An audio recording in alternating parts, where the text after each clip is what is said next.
Hi friends, welcome to the YouTube channel Vasani sir chemistry. સૌથી પહેલાં તો મારી ચેનલને સબસ્ક્રાઈબ કરવાનું ભૂલતા નહીં તથા તેની બાજુમાં આપેલા બેલ આઇકનને દબાવવાનું પણ ભૂલશો નહીં।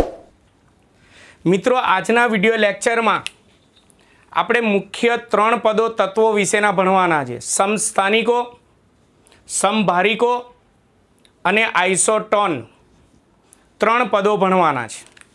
ચલો, એમાં સૌથી પહેલાં આપણે ભણીશું સમસ્થાનિકો, જેનું બીજું નામ યાદ રાખજો, આઇસોટોપ્સ પણ કહેવામાં આવે છે। બહુવચન હું બોલું જો, સમસ્થાનિકો, આઇસોટોપ્સ।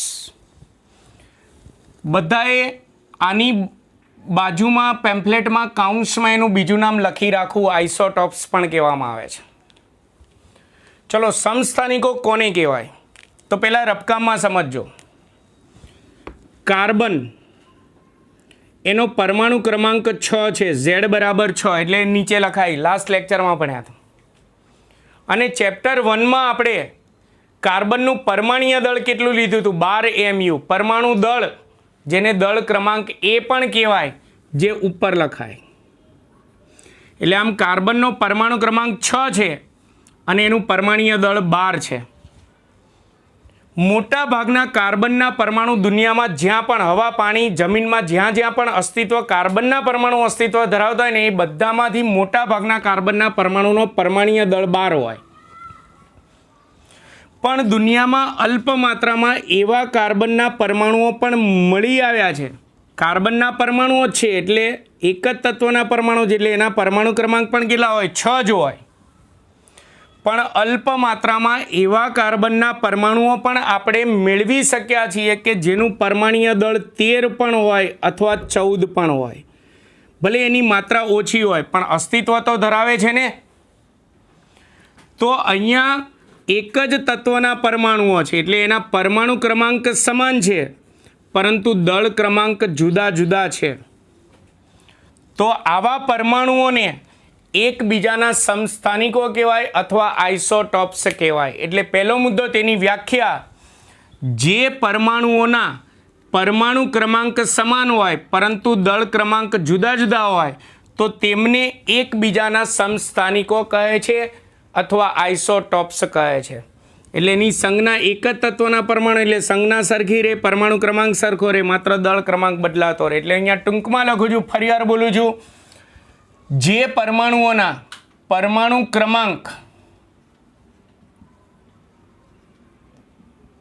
ક્રમાંક સંજ્ઞા Z કહેવાય, પરમાણુ ક્રમાંક સમાન હોય પરંતુ તેમના પરમાણુય દળને દળ ક્રમાંક પણ કહેવાય A, સંજ્ઞા જે કેપિટલ A, દળ ક્રમાંક જુદા જુદા હોય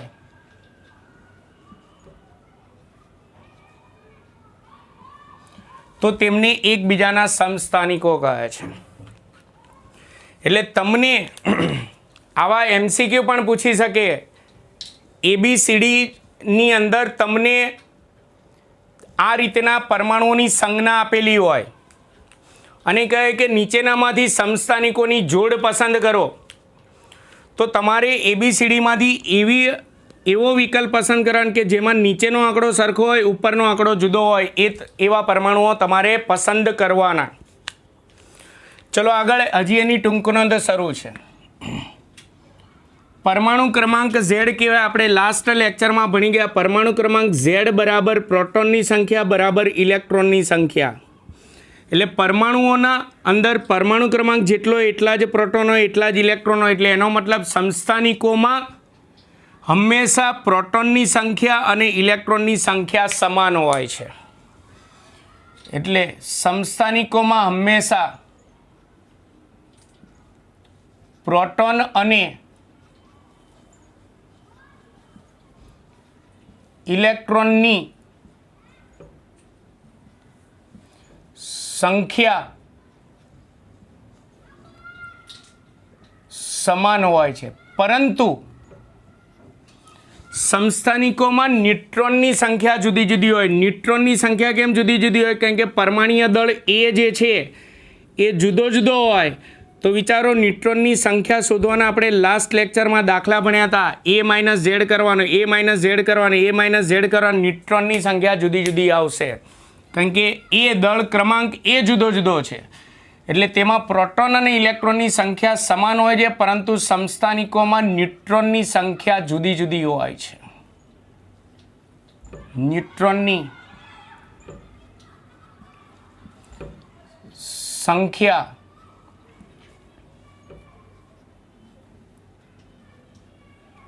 જુદી જુદી હોય છે. ચલો ત્યાર પછી કોઈ પણ પરમાણુ હોય એના રાસાયણિક ગુણધર્મો એટલે કે તે કેટલા ઇલેક્ટ્રોન ગુમાવશે રાસાયણિક પ્રક્રિયા દરમિયાન અથવા કેટલા ઇલેક્ટ્રોન મેળવશે અથવા તો કેટલા ઇલેક્ટ્રોનની ભાગીદારી કરશે એ બધું કોના પર આધાર રાખે? તેના ઇલેક્ટ્રોનની સંખ્યા પર આધાર રાખે. એટલે એનો મતલબ કે સમસ્થાનિકોમાં આપણે કીધું ઇલેક્ટ્રોનની સંખ્યા સમાન હોય તો એનો મતલબ કે એના રાસાયણિક ગુણધર્મો પણ કેવા હોય? સમાન હોય. એટલે સમસ્થાનિકોમાં ઇલેક્ટ્રોનની સંખ્યા સમાન હોવાથી હંમેશા તેમના રાસાયણિક ગુણધર્મો સમાન હોય છે. રાસાયણિક ગુણધર્મો સમાન હોય છે. દાખલા તરીકે અહીંયા મેં રફકામમાં કાર્બનના સમસ્થાનિકો વ્યાખ્યા સમજવા માટે ચલાવ્યું. આપણે ટૂંકનોંધમાં હાઇડ્રોજનના સમસ્થાનિકો આપણે ડીપમાં સમજાવવાના છે. એટલે દાખલા તરીકે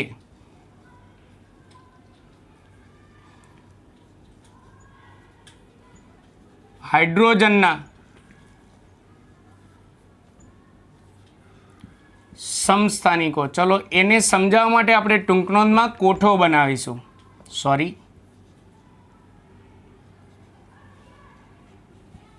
હાઇડ્રોજનના સમસ્થાનિકો. અહીંયા મેં રફકામમાં કાર્બનના કેટલા સમસ્થાનિકો લખ્યા હતા? 3. તેવી રીતે અહીંયા હાઇડ્રોજનના પણ મુખ્ય 3 સમસ્થાનિકો છે. દરેકમાં 3 હોય એવું જરૂર નથી. કેટલાકમાં 2 હોય, કેટલાકમાં 3 હોય, કેટલાકમાં 4 હોય. હાઇડ્રોજનના 3 સમસ્થાનિકો છે. સમજો સૌથી પહેલાં તો એનું નામ. તમે 8, 9, 10માં હાઇડ્રોજનના સમસ્થાનિકો ભણ્યા છો. એમાં સૌથી પહેલાં સાદો હાઇડ્રોજન, એને આપણે હાઇડ્રોજન તરીકે જ ઓળખીએ છીએ, જેની અંદર એના કેન્દ્રમાં પ્રોટોન હોય પણ ન્યુટ્રોન ના હોય. કેન્દ્રમાં માત્ર પ્રોટોન જ હોય એટલે આ સાદા હાઇડ્રોજનને પ્રોટિયમ પણ કહેવામાં આવે છે. સાદા હાઇડ્રોજનને પ્રોટિયમ પણ કહેવામાં આવે છે. પછી એનો બીજો સમસ્થાનિક આવશે ડ્યુટેરિયમ.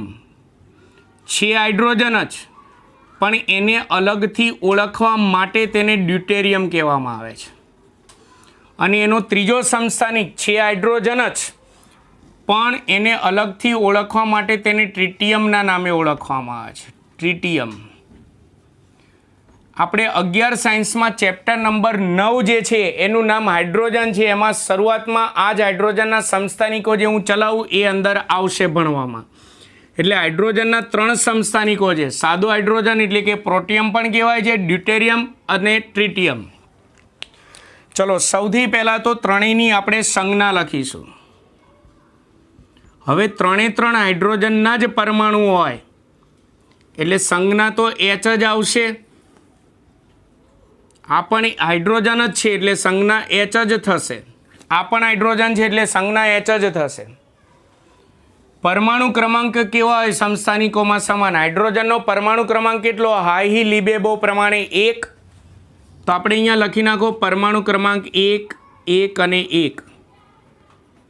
ચલો ચેપ્ટર 1માં આપણે ભણી ગયા છે હાઇડ્રોજનનો દળ ક્રમાંક એટલે કે પરમાણ્વીય દળ કેટલું? 1. આપણે આણ્વીય દળ શોધવાના દાખલામાં હાઇડ્રોજનનું પરમાણ્વીય દળ કેટલું લઈએ છીએ? 1 mu. પરમાણ્વીય દળ એટલે દળ ક્રમાંક 1. પણ દુનિયામાં મોટા ભાગના હાઇડ્રોજનના પરમાણુઓ જે અસ્તિત્વ ધરાવે, હવા, પાણી, જમીનમાં જ્યાં પણ હાઇડ્રોજનના પરમાણુઓ છે ત્યાં મોટા ભાગે 1 પરમાણ્વીય દળ હોય ને એવા હાઇડ્રોજનના પરમાણુઓ અસ્તિત્વ ધરાવે છે. અતિ અલ્પ માત્રામાં જેનો પરમાણ્વીય દળ 2 હોય અથવા જેનું પરમાણ્વીય દળ 3 હોય ને એવા હાઇડ્રોજનના પરમાણુઓ પણ અસ્તિત્વ ધરાવે, જેની માત્રા ખૂબ જ ઓછી હોય છે. હમણાં આપણે એનું પ્રમાણ પણ લખીશું. એટલે મોટા ભાગે હાઇડ્રોજનના પરમાણુ અસ્તિત્વ ધરાવતા હોય છે. એટલે આપણે આણ્વીય દળ શોધવામાં હાઇડ્રોજનનું પરમાણ્વીય દળ કેટલું લેતા હતા? 1. બીજું, આ પણ હાઇડ્રોજન જ છે, પણ આ ત્રણેયને અલગ અલગ ઓળખવા માટે આ સાદો હાઇડ્રોજન એટલે એને પ્રોટિયમ કહેવામાં આવે, કારણ કે એના કેન્દ્રમાં માત્ર પ્રોટોન હોય, ન્યુટ્રોન ના હોય. આ હાઇડ્રોજન જ છે, પણ અલગથી ઓળખવા માટે એનું પરમાણ્વીય દળ 2 છે એટલે ડ્યુટેરિયમ કહેવામાં આવે છે. એટલે એને બીજી રીતે સંજ્ઞામાં અલગથી ઓળખ હોય તો D12 પણ લખાય છે. D12 એટલે સમજી લે ને હાઇડ્રોજન જ છે. આનું પરમાણ્વીય દળ 3 છે એટલે એને 3 છે એટલે ટ્રિટિયમ કહેવામાં આવે છે. એટલે એને બીજી સંજ્ઞામાં T13 તરીકે પણ દર્શાવવામાં આવે છે. બાકી H11, H12 અને H13 ની રીતે પણ લખી શકાય છે. આ એની સંજ્ઞાઓ થઈ. ચલો ત્યાર પછી ત્રણેયની બીજી માહિતી આપણે જોઈએ. હવે ત્રણેયના પરમાણુ ક્રમાંક Z જોઈએ તો સમસ્થાનિકો એટલે પરમાણુ ક્રમાંક સમાન હોય 1, 1 અને 1. ત્રણેયના પરમાણુ ક્રમાંક સમાન હોય 1, 1. ચલો પરમાણુ ક્રમાંક સમાન હોય તો પ્રોટોનની સંખ્યા અને ઇલેક્ટ્રોનની સંખ્યા પણ 1, 1 જ હોય. આમાં પણ પ્રોટોન અને ઇલેક્ટ્રોન 1 હોય, આમાં પણ પ્રોટોન અને ઇલેક્ટ્રોન 1 હોય. પણ ન્યુટ્રોનની સંખ્યા જુદી જુદી હોય સમસ્થાનિકોમાં. આપણે સામાન્ય રીતે મોટા ભાગના જે હાઇડ્રોજનના પરમાણુ અસ્તિત્વ ધરાવે જેનો પરમાણ્વીય દળ 1 છે એમાં ન્યુટ્રોન કણો હોતા નથી, 0.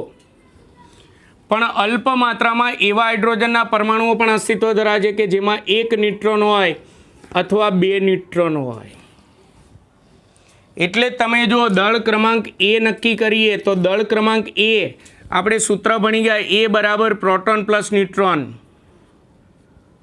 બંનેની સંખ્યાનો સરવાળો કરો. પ્રોટોન પ્લસ ન્યુટ્રોન 1 + 0 એટલે 1, એટલે જ મેં સંજ્ઞામાં ઉપર 1 લખ્યું છે. ચલો આની અંદર પ્રોટોન પ્લસ ન્યુટ્રોન 1 + 1 2, એટલે જો આનું પરમાણ્વીય દળ મેં 2 લખેલું છે. પ્રોટોન પ્લસ ન્યુટ્રોન 1 + 2 3, એટલે મેં અહીંયા સંજ્ઞામાં પરમાણ્વીય દળ કેટલું લખ્યું છે? 3. એટલે યાદ રાખજો ત્રણેય છે હાઇડ્રોજન જ, પણ અલગથી ઓળખવા માટે વૈજ્ઞાનિકો એના અલગ અલગ નામ રાખેલા છે. હવે ત્રણેયનું ટકાવાર પ્રમાણ જોઈશું કે આપણને પૃથ્વી પર જેટલા પણ કલ્પના કરવાની, પૃથ્વી પર જેટલા પણ હાઇડ્રોજનના પરમાણુ અસ્તિત્વ ધરાવે છે હવા, પાણી, જમીનમાં, ગમે ત્યાં, એ બધા હાઇડ્રોજનના પરમાણુઓમાંથી આ ન્યુટ્રોન વગરના હાઇડ્રોજનના પરમાણુ એટલે કે સાદા હાઇડ્રોજન પરમાણુ એટલે કે પ્રોટિયમના પરમાણુનું પ્રમાણ 99.985% જેટલા આ હાઇડ્રોજનના પરમાણુ હોય. 99.985% જેટલું આશરે પ્રમાણ હોય. જેમાં 1 ન્યુટ્રોન છે એટલે કે પરમાણ્વીય દળ 2 છે આવા હાઇડ્રોજનના પરમાણુઓ એટલે કે ડ્યુટેરિયમના પરમાણુઓ જેનું પ્રમાણ આશરે પૃથ્વી પર 0.015% જેટલું હોય છે આશરે. અને જેમાં ન્યુટ્રોનની સંખ્યા 2 હોય એટલે કે પરમાણ્વીય દળ 3 હોય એવા હાઇડ્રોજનના પરમાણુ એટલે કે એને ટ્રિટિયમ તરીકે ઓળખવામાં આવે છે. તો કુલ પરમાણુ હાઇડ્રોજન પરમાણુની સરખામણીમાં આનું પ્રમાણ અતિ અલ્પ 10⁻15% જેટલું હોય છે. -15% છે એટલે 0. આ 1 0 પછી 1 2 3 4 એમ 15 શૂન્ય આવે પછી 1 આવે એટલા ટકા કહેવાય.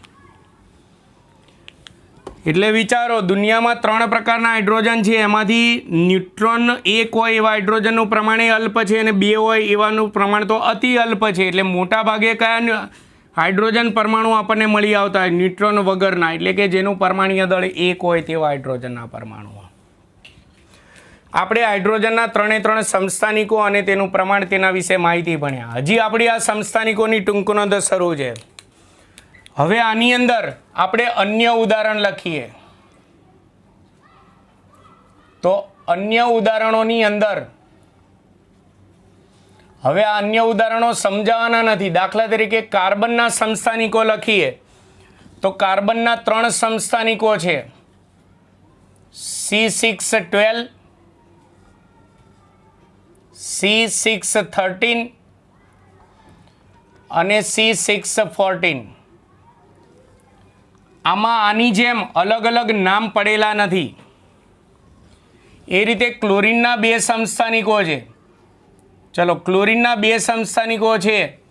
ક્લોરીનનો પરમાણુ ક્રમાંક 17 હોય એટલે બંનેના પરમાણુ ક્રમાંક તો 17 કમ્પ્લીટલી.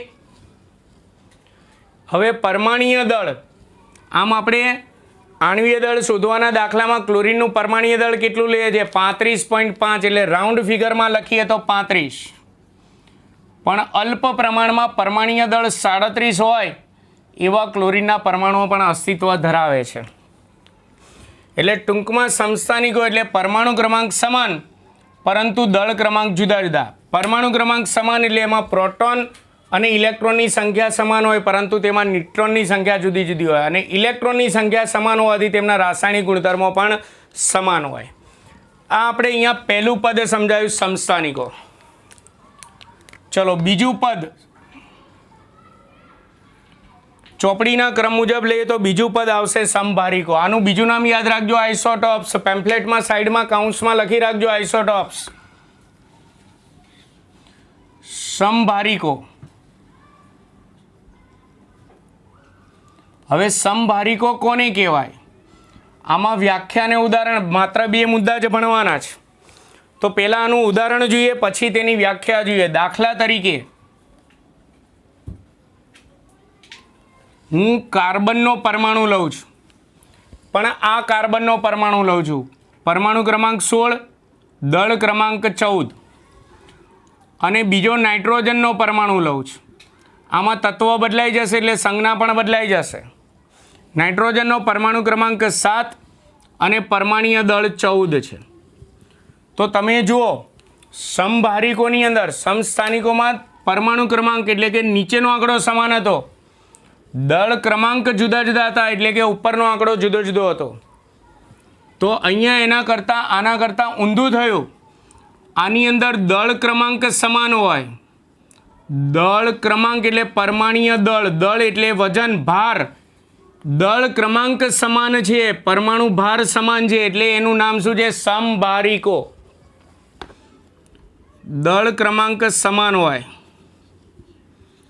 પરંતુ આની અંદર નીચેના આંકડા જુદા જુદા એટલે કે પરમાણુ ક્રમાંક Z જે છે એ જુદા જુદા હોય. એટલે આની અંદર વ્યાખ્યા બોલું છું, જે તત્વોના પરમાણુ દળ ક્રમાંક સમાન હોય પરંતુ પરમાણુ ક્રમાંક જુદા જુદા હોય તો તેમને એકબીજાના સમભારિકો કહે છે. એટલે તમને MCQમાં પૂછાય, ABCDમાં આમ જોડ આપેલી હોય તત્વોની, અને એમ કે પૂછાય નીચેનામાંથી સમભારિકો પસંદ કરો, તેમાં યાદ રાખવાનું ઉપરનો આંકડો સરખો હોય, નીચેનો આંકડો જુદો જુદો હોય ને એવું પસંદ કરવાનું. અને સમસ્થાનિકો પસંદ કરવાના હોય તો નીચેનો આંકડો સરખો હોય ને ઉપરનો આંકડો જુદો જુદો હોય ને એવું પસંદ કરવાનું. તો આ બીજું પદ થયું સમભારિકો. ત્રીજું પદ આપણે ચોપડી મુજબ આપણે ભણીશું આઇસોટોન. આ આઇસોટોપ્સ છે. હવે હું જે ચલાવું છું આઇસોટોન્સ ચલાવું છું. બહુવચનમાં અહીંયા લખું છું હું આઇસોટોન્સ.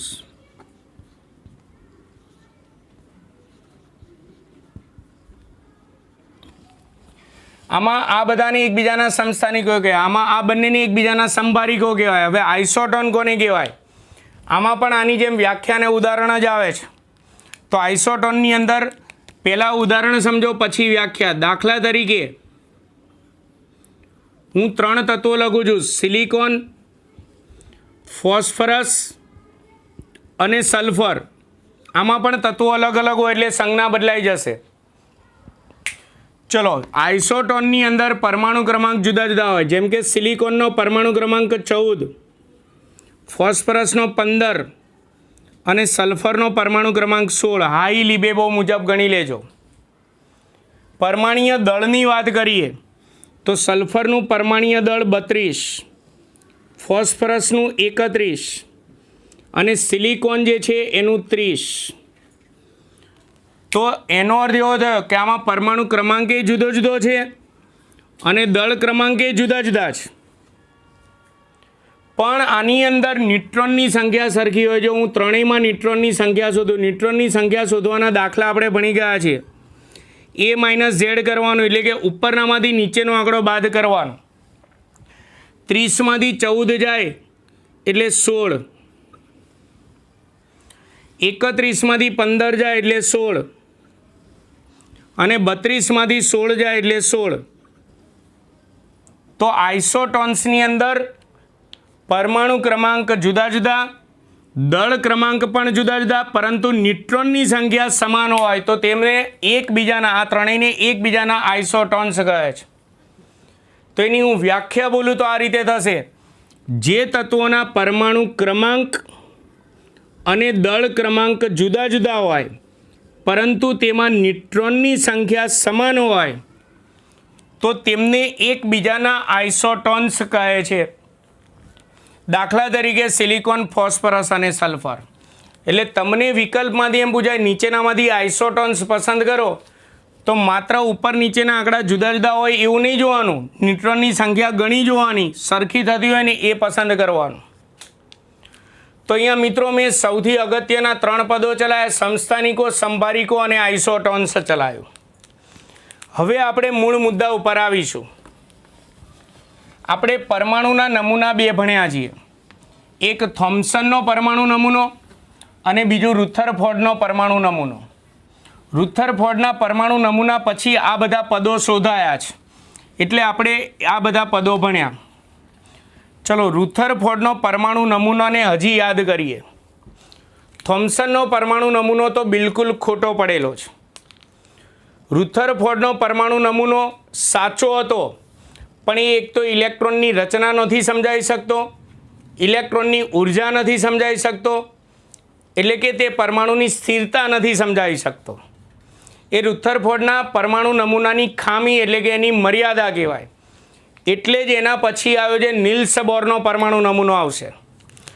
પણ એ નિલ્સ બોરનો પરમાણુ નમૂનો હવે આપણે ભણીએ આગળ એ પહેલાં આપણે રુથરફોર્ડના પરમાણુ નમૂનાની જે ખામી છે કે રુથરફોર્ડનો પરમાણુ નમૂનો એ પરમાણુની સ્થિરતા નથી સમજાવી શકતો, એ સમજવા માટે રુથરફોર્ડના નમૂનાની સૌરમંડળ સાથે આપણે સરખામણી કરીશું. એટલે આપણો લોંગ ક્વેશ્ચન જે રુથરફોર્ડના નમૂના પરથી જ છે.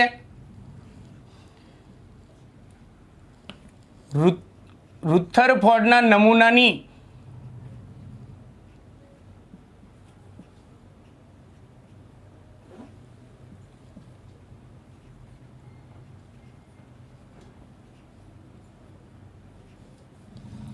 સૌરમંડળ સાથેની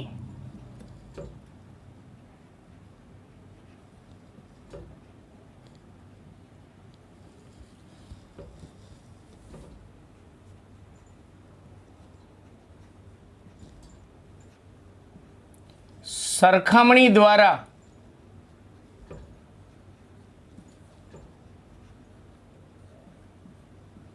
રુથરફોર્ડના નમૂનાની મર્યાદા સમજાવો. એટલે આ પ્રશ્ન ફરીવાર હું બોલું છું. રુથરફોર્ડના પરમાણુના નમૂનાની મર્યાદા એટલે કે એની ખામી એ સૌરમંડળ સાથેની સરખામણી દ્વારા સમજાવો. ચલો સૌરમંડળ સાથેની સરખામણી ભણવી હોય તો પહેલાં રુથરફોર્ડનો નમૂનો આલ્ફા પ્રકીર્ણન દ્વારા જે રજૂ કર્યો હતો એ યાદ હોવો જોઈએ.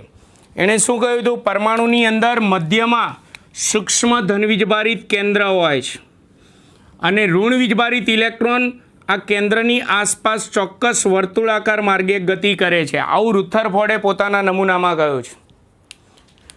આ નમૂનો પરમાણુની સ્થિરતા સમજાવી શકતો નથી. કેમ નથી સમજાવી શકતો? તો એના માટે આપણે સૌરમંડળ સાથે આની સરખામણી કરવાની છે. સરખામણી કરવી એટલે એવું નહીં કે બંને વચ્ચેનું સરખાપણું જોવાનું. સરખામણીમાં બંને વચ્ચેનું સરખાપણું એટલે કે સામ્યતા પણ જોવાની હોય અને બંને વચ્ચે શું તફાવત છે સૌરમંડળ અને આના નમૂના વચ્ચે એ તફાવત પણ ભણવો પડે. જેમ કે એક વ્યવહારુ ઉદાહરણ આપું. સ્ત્રીઓ અને ન્યૂઝપેપર બંને વચ્ચે સામ્યતા પણ છે અને તફાવત પણ છે. સામ્યતાની અંદર એટલી સામ્યતા કે સ્ત્રીને કહેલી વાત જે છે આખા ગામમાં ફેલાય. એને આપણે કહેલું હોય કે આ વાત કોઈને કરવાની નહીં, તો પણ એનો નેચર જ હોય કે એ બીજાને કે અને કે જ. એટલે સ્ત્રીને કહેલી વાત આખા ગામમાં ફેલાય. અને એ જ રીતે ન્યૂઝપેપર તો એમાં છપાયેલા સમાચાર આખા ગામમાં પ્રસરી જાય. આ બંને વચ્ચે જોવા મળતી સામ્યતા. ફરીવાર બોલું છું, ન્યૂઝપેપરમાં છપાયેલા સમાચાર આખા ગામમાં ફેલાય, સ્ત્રીને કહેલી વાત આખા ગામમાં ફેલાય. આ બંને વચ્ચેની સામ્યતા. પણ બંને વચ્ચેનો તફાવત એટલો કે ક્યારેક આપણી પાસે આપણા ઘરે ન્યૂઝપેપર ના આવ્યું હોય તો થોડી વાર માટે બાજુવાળાનું મંગાય, બાકીનું તમે સમજી લેજો. તો ટૂંકમાં જેમ ન્યૂઝપેપર અને સ્ત્રીઓ વચ્ચે સામ્યતા પણ છે અને તફાવત પણ છે, તો એ રીતે રુથરફોર્ડના નમૂના અને સૌરમંડળ વચ્ચે સામ્યતા પણ છે અને તફાવત પણ છે. તો આપણે સૌથી પહેલાં આ પ્રશ્ન 2 ભાગમાં ભણીશું. પહેલાં બંને વચ્ચે જોવા મળતી સામ્યતાના મુદ્દા અને પછી તફાવતના મુદ્દા જોઈશું. પહેલાં સામ્યતા. સામ્યતા એટલે સરખાપણું. બંનેમાં શું સરખાપણું છે? ચલો, એની અંદર સૌરમંડળ અને રુથરફોર્ડના નમૂનાની પહેલી સામ્યતા, એની અંદર થોડું વધારે, પહેલી સામ્યતા મોટી છે એટલે એની અંદર પેટા મુદ્દા પાડીશ. સૌરમંડળમાં ગ્રહો અને સૂર્ય વચ્ચે, ગ્રહો અને ગ્રહો વચ્ચે, ગ્રહો અને ઉપગ્રહો વચ્ચે સાર્વત્રિક ગુરુત્વાકર્ષણ બળ પ્રવર્તેલું હોય છે. ધોરણ 8, 9, 10માં ભણ્યા છો અને ફિઝિક્સમાં પણ ભણ્યા છો. એ સાર્વત્રિક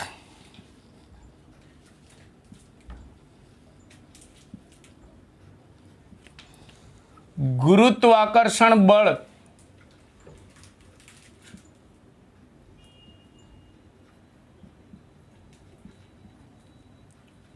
નું ગાણિતિક સ્વરૂપ તમારે ફિઝિક્સમાં આવે. ગુરુત્વાકર્ષણ બળ F બરાબર કેપિટલ G, સાર્વત્રિક ગુરુત્વાકર્ષણ અચળાંક છે કેપિટલ G,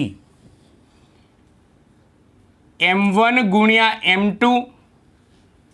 એટલે કે સૌરમંડળમાં જે બે પદાર્થો, એ પદાર્થો તરીકે ગ્રહ હોય, ઉપગ્રહ હોય, ગ્રહ ઉપગ્રહ હોય કે ગમે તે હોય, જે બે પદાર્થો વચ્ચે ગુરુત્વાકર્ષણ બળ લાગે, આકર્ષણ બળ જે લાગે, ગુરુત્વાકર્ષણ બળ એટલે એક પ્રકારનું આકર્ષણ બળ, એ બંનેનું દળ, એક પદાર્થનું દળ M1, બીજા પદાર્થનું દળ M2, છેદમાં R², એટલે કે જે બે પદાર્થો વચ્ચે આકર્ષણ બળ લાગે છે એ બે પદાર્થો વચ્ચેના અંતરનો વર્ગ.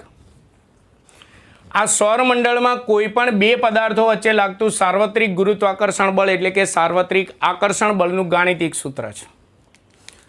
તો એ જ રીતે રુથરફોર્ડે નમૂનો રજૂ કર્યા પછી પરમાણુમાં ઇલેક્ટ્રોન, આપણે રુથરફોર્ડના નમૂનામાં ભણી ગયા, ઇલેક્ટ્રોન એક કેન્દ્ર સાથે સ્થિર વિદ્યુતીય આકર્ષણ બળથી જોડાયેલો હોય, સ્થિર વિદ્યુતીય આકર્ષણ પણ કહેવાય, અથવા એ બંને વચ્ચેના આકર્ષણ બળને કુલંબિક આકર્ષણ બળ પણ કહેવાય. યાદ રાખજો, આ ખાસ ઇલેક્ટ્રોન અને કેન્દ્ર વચ્ચેનું આકર્ષણ બળ, જેને સ્થિર વિદ્યુતીય આકર્ષણ બળ પણ કહેવાય અથવા કુલંબિક આકર્ષણ બળ પણ કહેવાય. તો પરમાણુમાં ઇલેક્ટ્રોન અને ધનવીજભારિત કેન્દ્ર એટલે કે પ્રોટોન વચ્ચેનું કુલંબિક આકર્ષણ બળનું સૂત્ર વૈજ્ઞાનિકોએ નક્કી કર્યું. તો એ કુલંબિક આકર્ષણ બળનું સૂત્ર મળ્યું F બરાબર, જોજો આની જેવું છે, જેમ આમાં પૃથ્વીનું ગુરુત્વાકર્ષણ અચળાંક G આવે છે એમ અહીંયા અચળાંક K આવે છે. પણ અહીંયા પદાર્થો મોટા એટલે એના દળનો ગુણાકાર આવે છે. અહીંયા સૂક્ષ્મ કણો છે, કેન્દ્ર પણ સૂક્ષ્મ કહેવાય, ઇલેક્ટ્રોન પણ સૂક્ષ્મ કહેવાય, એટલે દળનો ગુણાકારના બદલે બંનેના વીજભારનો ગુણાકાર આવે છે. પહેલા કણનો વીજભાર Q1 ગુણ્યા બીજા કણનો વીજભાર Q2, છેદમાં અહીંયા બે પદાર્થો વચ્ચેના અંતરનો સ્ક્વેર આવે છે, અહીંયા બે કણો વચ્ચેના અંતરનો સ્ક્વેર આવશે. આ સૌરમંડળમાં બે પદાર્થો વચ્ચે લાગતું સાર્વત્રિક આકર્ષણ બળ અથવા તો સાર્વત્રિક ગુરુત્વાકર્ષણ બળ, અને આ પરમાણુમાં ઇલેક્ટ્રોન અને કેન્દ્રો અથવા તો બે પરમાણુની અંદર રહેલા બે કણો પ્રોટોન અને ઇલેક્ટ્રોન વચ્ચે લાગતું કુલંબિક આકર્ષણ બળ થયું. તો આ બંનેના ગાણિતિક સ્વરૂપ જે છે લગભગ કેવા છે? સમાન. અહીંયા અચળાંક અચળાંક, અહીંયા દળનો ગુણાકાર છે, અહીંયા વીજભારનો ગુણાકાર છે, અંતરનો વર્ગ, એટલે બંને ગાણિતિક રીતે સમાન છે. તો આ પરથી બંને વચ્ચેની પહેલી સામ્યતા કે બંનેનું ગાણિતિક સ્વરૂપ સમાન છે. આથી કહી શકાય કે જેમ ગ્રહો એ સૂર્યની આસપાસ, ગ્રહો એ સૂર્યની આસપાસ ચોક્કસ વર્તુળાકાર માર્ગે ગતિ કરે છે ગ્રહો, તે જ રીતે ઇલેક્ટ્રોન પણ પરમાણુમાં ઇલેક્ટ્રોન પણ કેન્દ્રની આસપાસ ચોક્કસ વર્તુળાકાર માર્ગે ગતિ કરે છે તેમ કહેવાય. મુદ્દો મોટો છે એટલે ટૂંકમાં લખું છું, ફરીવાર બોલું છું. અહીં બંનેના ગાણિતિક સ્વરૂપો સમાન છે. આથી કહી શકાય કે જેમ સૌરમંડળમાં ગ્રહો એ સૂર્યની આસપાસ ચોક્કસ વર્તુળાકાર માર્ગે ગતિ કરે છે, તે જ રીતે પરમાણુમાં ઇલેક્ટ્રોન એ કેન્દ્રની આસપાસ ચોક્કસ વર્તુળાકાર માર્ગે ગતિ કરે છે. આ બંને વચ્ચેની સામ્યતા. ચલો, બંને વચ્ચેની બીજી સામ્યતા. હવે તમારે ફિઝિક્સમાં આવી ગયું હોય કે કોઈ પણ પદાર્થ વર્તુળાકાર માર્ગે ગતિ કરે ને તે પ્રવેગિત થાય, ફિઝિક્સમાં આવે. તો એ રીતે અહીંયા પરમાણુમાં ઇલેક્ટ્રોન પણ કેન્દ્રની આસપાસ ચોક્કસ વર્તુળાકાર માર્ગે ગતિ કરે તો ઇલેક્ટ્રોન પણ શું થાય? પ્રવેગિત થાય. તો બીજી સામ્યતા, સૌરમંડળમાં જેમ ગ્રહો વર્તુળાકાર માર્ગે ગતિ કરતા હોવાથી તેઓ પ્રવેગિત થાય છે, પ્રવેગિત થાય છે, તે જ રીતે પરમાણુમાં ઇલેક્ટ્રોન એ કેન્દ્રની આસપાસ વર્તુળાકાર માર્ગે ગતિ કરતા હોવાથી પરમાણુમાં ઇલેક્ટ્રોન પણ પ્રવેગિત થાય છે. આ રુથરફોર્ડનો પરમાણુ નમૂનો અને સૌરમંડળ વચ્ચે જોવા મળતી સામ્યતા એટલે સરખાપણું થયું. પણ રુથરફોર્ડે નમૂનો રજૂ કર્યા પછી આ સામ્યતા પણ વૈજ્ઞાનિકોએ તપાસી અને કેટલોક તફાવત પણ જોવા મળ્યો. તો બંને વચ્ચે શું તફાવત છે તો એ તફાવત જોઈએ. તફાવતની અંદર પહેલો તફાવત જોઈશું, સમજો ખાસ. પરમાણુની અંદર સમાન, પહેલાં તો એ યાદ હોવું જોઈએ, સમાન વીજભાર વચ્ચે અપાકર્ષણ થાય અને વિસમાન વીજભાર વચ્ચે આકર્ષણ થાય. ના ખબર પડે તો આવું યાદ રાખવાનું. સલમાન ખાન અને શાહરૂખ ખાન સમાન વીજભાર, અપાકર્ષણ જ થાય દૂર ભાગે. કેટરીના કૈફ અને કરીના કપૂર બંને સમાન વીજભાર, અપાકર્ષણ જ થાય દૂર ભાગે. પણ સલમાન ખાન અને કેટરીના કૈફ વિસમાન વીજભાર, શું થાય? આકર્ષણ થાય. તો એ જ રીતે પરમાણુમાં ઇલેક્ટ્રોન વચ્ચે શું થાય? અપાકર્ષણ. કેન્દ્રમાં પ્રોટોન વચ્ચે શું થાય? અપાકર્ષણ. કેમ? ઇલેક્ટ્રોન ઋણ વીજભારી છે, ઋણ વચ્ચે અપાકર્ષણ. પ્રોટોન ધન વીજભારી છે એટલે ધન વચ્ચે અપાકર્ષણ. પણ ઇલેક્ટ્રોન અને પ્રોટોન વચ્ચે શું થાય? આકર્ષણ. ઇલેક્ટ્રોન અને પ્રોટોન વચ્ચે શું થાય? આકર્ષણ. તો પરમાણુમાં રહેલા કણો વચ્ચે આકર્ષણ અને અપાકર્ષણને ધ્યાનમાં લેવા પડે. જ્યારે સૌરમંડળમાં ગ્રહો અને સૂર્ય કે ગ્રહો કે પછી ગ્રહો ઉપગ્રહો એ સૌરમંડળમાં ક્યાંય આકર્ષણ અપાકર્ષણ જેવી ઘટના બનતી જ નથી.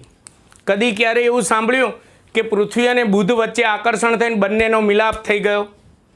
કે પછી પૃથ્વી અને મંગળ વચ્ચે અપાકર્ષણ થયું એટલે પૃથ્વી જે છે દૂર ખસીને પ્લુટોને પેલે પાર જતી રહી, એવું કદી કઈ ઘટના સાંભળી ન્યૂઝ ચેનલમાં? ના બને એવું. એટલે સૌરમંડળમાં પહેલો તફાવત, સૌરમંડળમાં આકર્ષણ અને અપાકર્ષણ જેવી ઘટના બનતી નથી. જ્યારે પરમાણુમાં આકર્ષણ અને અપાકર્ષણ જેવી ઘટના બને છે. આથી પરમાણુમાં આકર્ષણ અને અપાકર્ષણને ધ્યાનમાં લેવા પડે છે. પરમાણુમાં આકર્ષણ અને, મુદ્દા મોટા છે એટલે હું અહીંયા ટૂંકમાં લખતો જઈશ, આકર્ષણ અને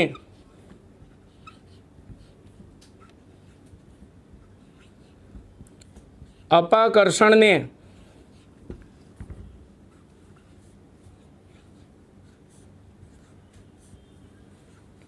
ધ્યાનમાં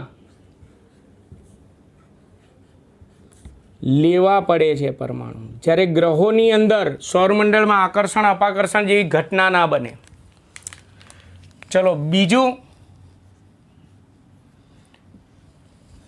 આ બીજો તફાવત જે છે ખાસ સમજો, કારણ કે એમાં એક સિદ્ધાંત આવે છે જે હજી આ ચેપ્ટરમાં આગળ જતા આવતા લેક્ચરમાં જ ભણવાનો આવશે.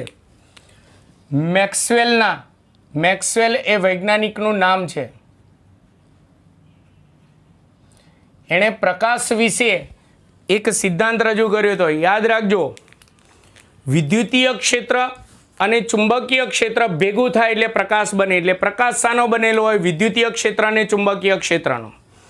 અને તરંગ એટલે કે વિકિરણ સ્વરૂપે ગતિ કરતો હોય એટલે પ્રકાશને વિદ્યુત ચુંબકીય વિકિરણ તરીકે ઓળખવામાં આવે છે. એટલે આ ચેપ્ટરમાં હું ગમે ત્યાં વિદ્યુત ચુંબકીય વિકિરણ બોલું એટલે તમારે પ્રકાશ સમજવાનો.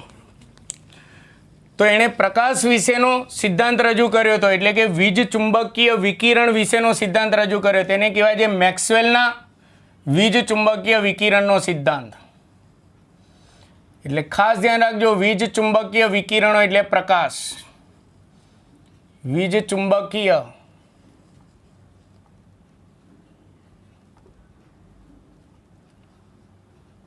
વિકિરણના સિદ્ધાંત મુજબ, ચલો આ સિદ્ધાંત પહેલાં સમજીએ પછી બંને વચ્ચેનો તફાવત સમજીએ. આ સિદ્ધાંત મુજબ, આ મુદ્દો બહુ જ મોટો છે, હું અહીંયા રફકામમાં તમને સમજાવી છે. સમજો. હવે પહેલાં એનો આ સિદ્ધાંત સમજો.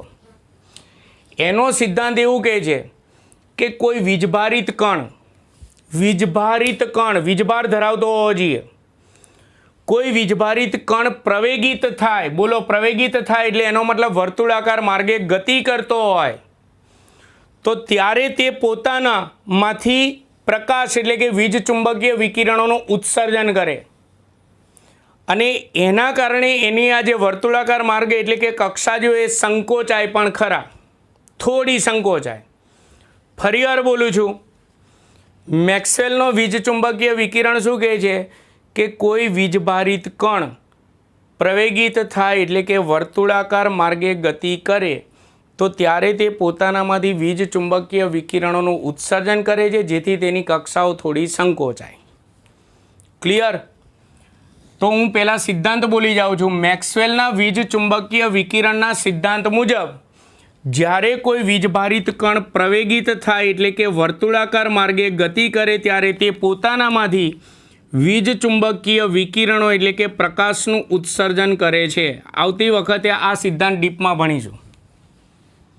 તો તમે જુઓ, પરમાણુમાં ઇલેક્ટ્રોન એ વીજભારિત કણ છે અને વર્તુળાકાર માર્ગે ગતિ કરે છે એટલે કે પ્રવેગિત થાય છે. એટલે ઇલેક્ટ્રોન જે છે પોતાનામાંથી વીજ ચુંબકીય વિકિરણોનું ઉત્સર્જન કરી શકે અને એથી એની કક્ષાઓ થોડી સંકોચાય પણ ખરા. પણ સૌરમંડળમાં તમે જો ગ્રહો વીજભારિત નથી એટલે તેઓ પ્રવેગિત થાય છે એટલે કે વર્તુળાકાર માર્ગે ગતિ કરે છે પણ તે પોતાનામાંથી વીજ ચુંબકીય વિકિરણોનું ઉત્સર્જન કરી શકતા નથી. એટલે તેની કક્ષાઓ સંકોચાશે નહીં. આ બંને વચ્ચે જોવા મળતો બીજો તફાવત. તમને અલગથી એક ગુણનો પ્રશ્ન પૂછાય, મેક્સવેલનો વીજ ચુંબકીય વિકિરણનો સિદ્ધાંત લખો. સિદ્ધાંત બોલી જાઉં છું. જ્યારે કોઈ વીજભારિત કણ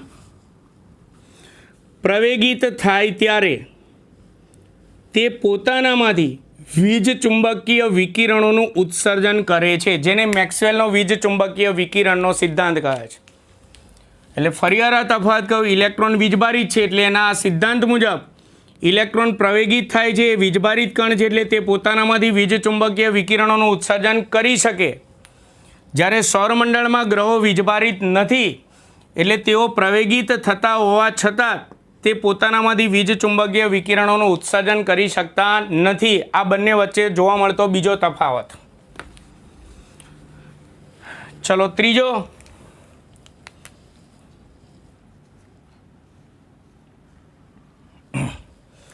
ત્રીજો મુદ્દો સમજો. વૈજ્ઞાનિકોની એક ગણતરી મુજબ, જોજો આ ગણતરી મુજબ છે, રિયલમાં શક્ય નથી.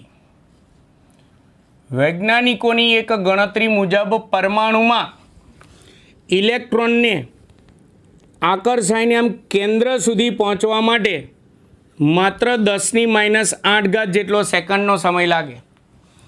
ઇલેક્ટ્રોનને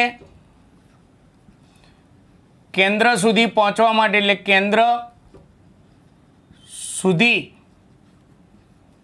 આકર્ષવા માટે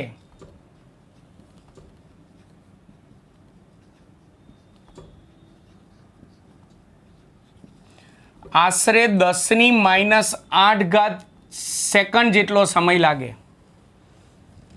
આ એક ગણતરી મુજબ છે, પણ વાસ્તવમાં એ શક્ય નથી. પરંતુ વાસ્તવમાં તે શક્ય નથી. કેમ? તમે વિચારો કે પરમાણુમાંથી આપણે ઇલેક્ટ્રોનને દૂર કરી શકીએ. કદી ક્યાંય સાંભળ્યું કે ઇલેક્ટ્રોનને આપણે કેન્દ્ર સાથે આમ ચોંટાડી દીધો? ક્યાંય કોઈ એવી થિયરી આવી કે ઇલેક્ટ્રોનને કેન્દ્ર સાથે આકર્ષાઈને કેન્દ્ર સાથે આમ ચોંટી ગયો? બધી જગ્યાએ આપણે રાસાયણિક પ્રક્રિયામાં ઇલેક્ટ્રોન કેન્દ્ર બાજુ ના જાય, પરમાણુમાંથી દૂર જાય, એટલે કે પરમાણુમાંથી નીકળી જાય, એટલે કે કેન્દ્રથી દૂર જાય, કેન્દ્રની નજીક ના આવે. એટલે ભલે એક ગણતરી મુજબ એવું કહીએ કે ઇલેક્ટ્રોનને કેન્દ્ર સુધી પહોંચવા માટે માત્ર 10⁸ સેકન્ડનો સમય લાગે, પણ વાસ્તવમાં એ શક્ય હોતું નથી. હા, સૌરમંડળની વાત કરીએ, આની અંદર લખવાનું નથી, તો સૌરમંડળમાં ઘણી વખત તમે વિચારો દૂરથી ગ્રહો, ઉપગ્રહો, લઘુગ્રહો એ આમ ગતિ કરતાં કરતાં સૂર્યની પાસેથી આમ નીકળી પણ જતા હોય, સૂર્ય તરફ જતા પણ હોઈ શકે. આપણે ઘણી વખત કહેતા હોય છે ને કે પૃથ્વી પર ઉલ્કાપિંડ આવી રહી છે, તેમાં નજીક આવી શકે, પણ આમાં એ શક્ય નથી.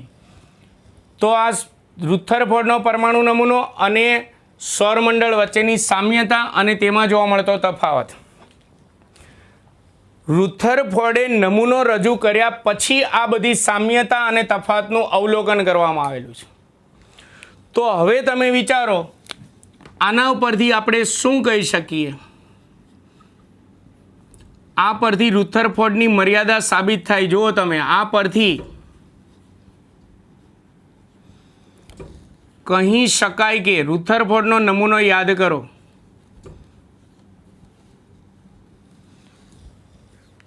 આ જે સામ્યતા જોવા મળી, આ જે તફાવત જોવા મળે છે, એ બધી સામ્યતા અને તફાવત ક્યાંય રુથરફોર્ડે પોતાના નમૂનામાં સમજાવ્યા છે?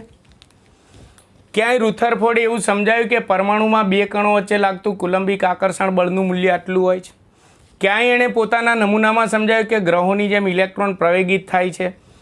ક્યાંય એણે પોતાના નમૂનામાં સમજાવ્યું કે ઇલેક્ટ્રોન વીજભારિત કણો હોવાથી તે વીજ ચુંબકીય વિકિરણોનું ઉત્સર્જન થાય? ક્યાંય એણે એવું નમૂનામાં સમજાવ્યું કે ઇલેક્ટ્રોનને કેન્દ્ર સુધી આકર્ષવા માટે એટલે પહોંચવા માટે 10⁻8 જેટલો સેકન્ડનો સમય લાગે? ક્યાંય એવી કોઈ ગણતરી એણે સમજાવેલી છે? નહીં. એટલે એનો મતલબ કે આ સામ્યતા અને તફાવત જે છે એ રુથરફોર્ડે નથી સમજાય, એના પછીના વૈજ્ઞાનિકોએ કરેલા અવલોકનો છે, રુથરફોર્ડે પોતાના નમૂનામાં સમજાવ્યા નથી. એટલે આ સામ્યતા અને તફાવત પરથી આપણે એવું કહી શકીએ કે રુથરફોર્ડનો નમૂનો આ બધી બાબતો નથી સમજાવી શકતો, એટલે કે પરમાણુની સંપૂર્ણ માહિતી નથી આપતો, એટલે કે પરમાણુની સ્થિરતા સમજાવી શકતો નથી. એટલે આ પરથી કહી શકાય કે રુથરફોર્ડનો પરમાણુ નમૂનો એ પરમાણુની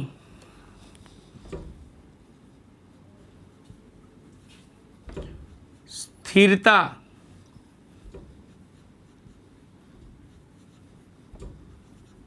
સમજાવી શકતો નથી. એટલે રુથરફોર્ડનો પરમાણુ નમૂનો જે છે આગળ જતાં નિષ્ફળ નીવડ્યો છે, અને એટલે જ આપણે હવે આગળ જતાં કોનો નમૂનો ભણવાનો આવશે? નીલ્સ બોરનો નમૂનો. એમાં પણ કંઈક ખામીઓ હશે, એટલે છેલ્લે આવશે આધુનિક પરમાણુ નમૂનો.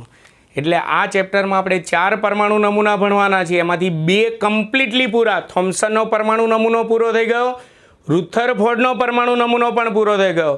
હવે નેક્સ્ટ લેક્ચરથી આપણે નીલ્સ બોરના પરમાણુ નમૂનાઓની થિયરી ભણીશું અને છેલ્લે આધુનિક નમૂનાની થિયરીઓ ભણીશું.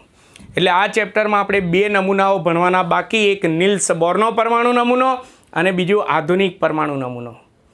મિત્રો, આજના વિડીયો લેક્ચરમાં આપણે આટલે સુધી રાખીએ છીએ. આશા રાખું છું કે બધાને ચલાવેલી બધી જ થિયરીઓમાં સંપૂર્ણ ખ્યાલ આવી ગયો હશે. મિત્રો, મારો વિડીયો લેક્ચર ખરેખર તમને કેવો લાગ્યો તેના વિશે તમે જરૂરથી કમેન્ટ કરજો. મારા વિડીયોને લાઈક અને સબસ્ક્રાઈબ કરવાનું ભૂલતા નહીં. નમસ્કાર.